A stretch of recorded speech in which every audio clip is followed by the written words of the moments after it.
નમસ્કાર દર્શકો, હું છું પરમાર અનિશા. તમે જોઈ રહ્યા છો લોકસામના ન્યૂઝ. તો જોઈએ આજના સમાચાર. તારીખ 23/12/2025 આજ રોજ જૂનાગઢ શહેર કોંગ્રેસ સમિતિ દ્વારા કેન્દ્ર સરકાર દ્વારા મનરેગા યોજના સાથે જોડાયેલ પૂજ્ય મહાત્મા ગાંધીનું નામ હટાવવા તેમજ આ યોજનાના આર્થિક બજેટમાં કેન્દ્રીય ભંડોળ રદ કરવાના તુગલકી વિધેયકના વિરોધમાં વિરોધ પ્રદર્શન કરવામાં આવ્યો. આજ રોજ જૂનાગઢ ગાંધી ચોક ખાતે કોંગ્રેસ સમિતિ દ્વારા કેન્દ્ર સરકાર દ્વારા મનરેગા યોજનાથી જોડાયેલ પૂજ્ય મહાત્મા ગાંધી બાપુનું નામ હટાવવા તેમજ આર્થિક બજેટમાં કેન્દ્રીય ભંડોળ રદ કરવા તેવા તુગલકી વિધેયકના વિરોધમાં પૂજ્ય બાપુની પ્રતિમા સામે વિરોધ પ્રદર્શન કરવામાં આવેલ, જેમાં શહેર કોંગ્રેસ પ્રમુખ શ્રી મનોજભાઈ જોશી, પૂર્વ ધારાસભ્ય શ્રી પરબતભાઈ ચાવડા, સહકારી આગેવાન શ્રી કિશોરભાઈ હદવાણી તેમજ સંગઠનના હોદ્દેદારો ઉપસ્થિત રહેલ. ભાજપ સરકારની ચિંતાજનક રીતે તેમજ બદ ઇરાદાપૂર્વક મહાત્મા ગાંધી રાષ્ટ્રીય ગ્રામીણ બાંહેધરી કાયદો રદ કરવાનો ખરડો રજૂ કરવાનું પગલું ભર્યું છે.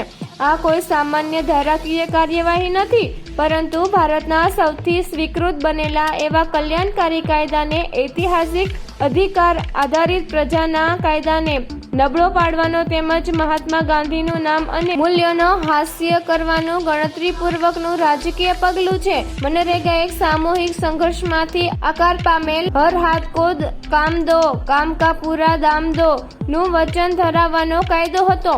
તેમાં ગ્રામીણ ભારતીયોને રોજગાર માંગવાના કાનૂની અધિકારોની બાંહેધરી આપવામાં આવેલ હતી. તમામ ગ્રામીણ ભારતીયોનો 100 દિવસની રોજગારી સુનિશ્ચિત કરવામાં આવેલ હતી. કેન્દ્રીય શાસનને સુદૃઢ કરવામાં આવેલ હતું.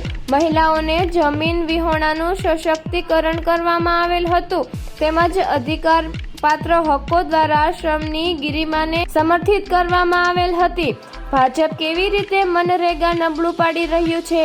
મહાત્મા ગાંધીનું નામ દૂર કરીને આ કાયદામાંથી મહાત્મા ગાંધીનું નામ દૂર કરવાનો સભાન નિર્ણય ગહન રીતે વૈચારિક છે. ગાંધીજી શ્રમની ગરિમા, સામાજિક નેતૃત્વ અને ગરીબતમાં લોકો પ્રત્યે રાજ્યની નૈતિક જવાબદારીના પ્રતીક હતા. આ કાયદાને નવું નામ આપવાની બાબત ભાજપ અને RSSની ગાંધીજીના મૂલ્ય પ્રત્યે દીર્ઘકાલીન અરુચિ અને અવિશ્વાસ પ્રતિબિંબિત કરે છે. તેમજ પ્રજાલક્ષી કલ્યાણ કાયદા સામે રાષ્ટ્રપિતાની સંલગ્નતાને દૂર કરવાનો પ્રયાસ છે. રોજગાર બાંહેધરી સમાપ્ત કરીને મનરેગામાં વેતન માટે નાણાં પૂરા પાડવાની પ્રાથમિક જવાબદારી કેન્દ્ર સરકારની સુનિશ્ચિત કરવામાં આવી હતી અને તે સાચા અર્થમાં રાષ્ટ્રીય રોજગાર બાંહેધરીનું સ્વરૂપ આપવામાં આવ્યું હતું. આ નવા ખરડામાં આ બાંહેધરી પાછી ખેંચવામાં આવે છે અને તેનો બોજો રાજ્ય સરકાર ઉપર મૂકવામાં આવે છે. તેમજ માંગ આધારિત કાર્યક્રમના મૂળભૂત ઢાંચાને નબળો પાડવામાં આવે છે. આ બાબત સમવાય તંત્રને નબળું પાડે છે અને નાણાકીય મર્યાદાઓને લીધે રાજ્યોને કામગીરીની માંગણીઓને દબાવી દેવાની ફરજ પાડે છે.